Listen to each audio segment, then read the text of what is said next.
So, I just saw the brand new film from director John Krasinski, aka Jim from The Office, aka the guy that made A Quiet Place Part 1 and A Quiet Place Part 2. This movie is called If. And it's a movie that stars Cailey Fleming, who in her very short life and her very short career has played the daughter of both Jim from The Office and Rick Grimes. AKA Ricky Dicky Doodah Grimes. Wow, I'm jealous. And If, unlike A Quiet Place, is a very, very different movie. This is not a big horror thriller film like John Krasinski is used to making. This, no, is a family movie. A movie for families, a movie for children, about the whimsical nature of imaginary friends, about the childhood glee of having imaginary friends, and finding happiness where you may have lost it in your childhood. And we follow Cailey Fleming, this character who has been through a lot in her very young life, and she finds that she could start seeing imaginary friends. Not just see them, but she could sort of reconnect them to their lost children that they used to be imaginary friends with, and they have not seen in a very long time. Along this road, she meets Ryan Reynolds' character, who plays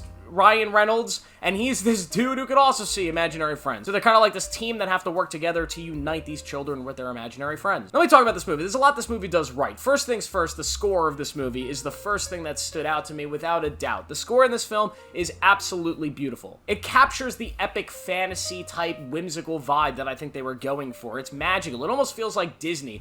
Not this Disney, but like old Disney. Not like Nazi Disney, when Walt Disney was doing all that stuff, like maybe like a little bit after that, kind of like the middle period of Disney, you know, Beauty and the Beast, that sort of, it's got that whimsical old Disney feel, and I really appreciated that. It felt like a Steven Spielberg movie. It almost felt like a Miyazaki movie. Like a live-action version of that, just not as good. But I really love the score here and the sound and how it really sucks you into the world. And the world here is really cool. This world of imaginary friends, which I think is done really well. It's a movie that relies heavily on CGI, which a lot of times could end up being a downfall of a film. But because a lot of these big CGI characters are really well animated and extremely well performed by people like Steve Carell and a bunch of other actors that I'm not going to spoil for you today, because my God, there are so many big names in this movie that I did not know were in it. And when you hear them talking, it's like, holy shit. But this movie does a really good job at sucking you into the concepts and the world of what's actually going on without ever having to like hold your hand and explain exactly what's going on. But there's enough of a magical vibe here that's really going to suck in, especially a young audience, and make them feel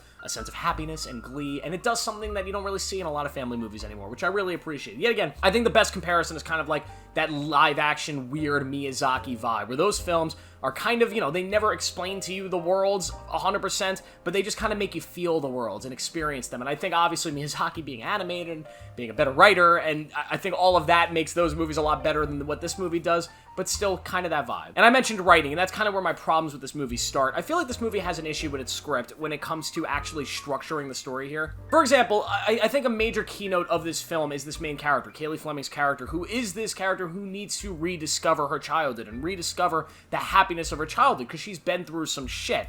But I think the script does a really bad job at getting the audience invested in that part of her character and in her overall journey that she takes getting to the end of the film. Because when you actually see the end result of the journey, you understand what they were intending. You were understanding, oh, that's what they wanted to do and get across with this character. But I feel like there's not enough done in the first act to really signal to us that this is what she needs, or at least what she's seeking or missing as a character. Instead, I felt kind of like the character didn't really need the journey that she goes through. That it didn't feel like the stakes were high enough, and I'm trying to get around spoiling this, but that's kind of how I felt. And I quickly, thinking about this movie, I immediately, as I'm walking out, thought of like another angle that they probably should have taken with the story that would have made it stronger if they had taken more of a father-daughter style route with the story and kind of made it about that.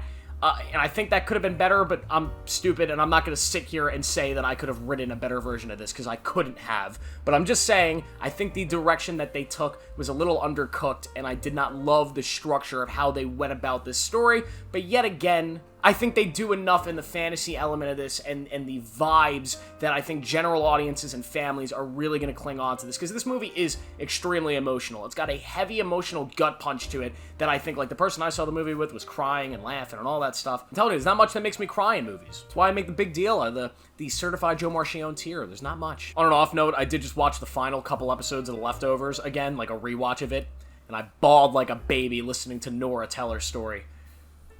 Forget about that. All right, let's get back on track. I'm sorry, I just wanted to mention that. Great show, you should watch it. But this movie has an emotional punch to it that people are going to feel connected to this film, and they're going to really enjoy it, probably a lot more than I did. And I'm going to admit that, and be honest about it. Although it didn't work for me, I can definitely see how this is going to work on an emotional level for a lot of people. I just feel like there were things that could have been done in the script to emotionally grip the audience, especially me personally, more into the main characters of this film and understand their journey a little bit more, and it just didn't do that. So because of that, I felt disconnected to a lot of this. But in saying that, this movie does do a lot well. The music is great. The visuals are great. One thing about the visuals in this movie that I find hilarious, John Krasinski, obviously so far being a horror thriller director, he has not done a movie like this before. So a lot of the stuff early in the movie, the setups, the shots, gave me a horror vibe. It almost kind of felt like the setup of a horror film. For example, there's a shot with the grandmother of the movie. She's putting something in the closet, and before she opens the door, you see how much space is behind this closet door. And she opens it, and all of that space in the frame is covered. And she's, messing with the closet and putting shit in. And then there's a close-up of Kaylee Fleming, and then it goes back to her in the, the closet.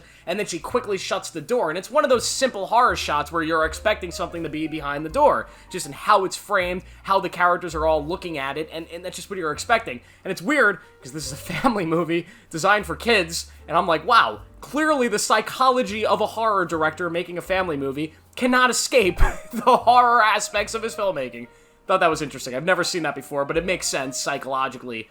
I'd love to do like a study on this movie, do like a how If is secretly a horror movie. But I will say, John Krasinski's direction is still really good. He understands filmmaking at a technical level. His direction is really fun to watch. I mean, the setups in these scenes are great. I think the dance and musical sequences are all well done. I love John Krasinski. Anything he does, I'm going to praise him for, and this is no different. We love Jim. Can't wait to see what he does next. Hopefully A Quiet Place Part 3, because god damn it, we need the conclusion to that trilogy. But overall, I really enjoyed this movie. I didn't hate it, I didn't love it, but it was good. It's a solid movie. I'll give I'll give it a 3 out of 5. I was gonna give it a 2.5, but it's fine, and I think other audiences, I think people outside of myself are going to like this movie a lot more than I did, so even if this movie is a 2 for me, I'm just gonna be kind of like, take my own personal gripes with it out and just say, I think audiences are probably going to find this to be more of a 3. I think younger audiences will probably find it to be more of a 4, so there's that. And at the end of the day, I'm trying to tell you guys what to expect from a movie by telling you how I feel, but also how I think you will probably feel, or generalized audiences will probably feel at the movie. That's my goal here. It's not to shove my opinion down my throat and be like, this movie fucking sucks. Because you notice the people that do that, the people that go online and tell you this movie's terrible and you're wrong if you like it, they always have like neck beards. I don't have much of a neck beard right now. They always have neck beards, they're fat, and they don't do anything in their own lives. The only reason I'm talking about this, God, I'm gonna get so fucking off topic. I keep seeing the reviews for Megalopolis, Francis Ford Coppola's new movie, and all of the really, really nasty ones. That's what all the guys look like. They're all fat neck beards. It's the video, guys. My bad for getting off track. Make sure to like this video, subscribe for more, turn on notifications. Make sure to let me know what you thought of If down below. I'll see you guys in the next video.